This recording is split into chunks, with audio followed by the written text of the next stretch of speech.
NCI ನ್ಯೂಸ್ಗೆ ಸ್ವಾಗತ. ನಾನು ನಿಮ್ಮ PH ನಾಯ್ಕೋಡಿ.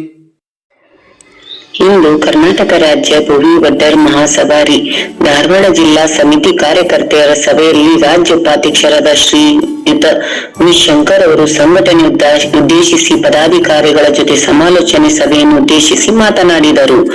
ಧಾರವಾಡ ಜಿಲ್ಲೆಯ ಬಗ್ಗೆ ಜಾಗೃತಿಯನ್ನು ಮೂಡಿಸಲು ಮತ್ತು ಸಭ್ಯತೆಯನ್ನು ಉತ್ತೇಜಿಸಿ ಬಲಪಡಿಸಲು ಮತ್ತು ಸಂಘವನ್ನು ಬಲಪಡಿಸುವ ಸಮಾಜವನ್ನು ಮುಖ್ಯವಾಹಿನಿಗೆ ತರಲು ಹೇಳಿದರು. ಈ ಸಂದರ್ಭದಲ್ಲಿ ಧಾರವಾಡ ಜಿಲ್ಲಾ ಸಮಿತಿಯ ಮತ್ತು ಧಾರವಾಡ ಜಿಲ್ಲಾ ಮಹಿಳಾ ಘಟಕದ ಪದಾಧಿಕಾರಿಗಳು ಮತ್ತು ಧಾರವಾಡ ಜಿಲ್ಲೆಯ ಎಲ್ಲ ತಾಲೂಕು ಸಮಿತಿಯರು ಉಪಸ್ಥಿತರಿದ್ದರು. ಅಂಜಲಿ ಕುರಿತು ತಾಲೂಕು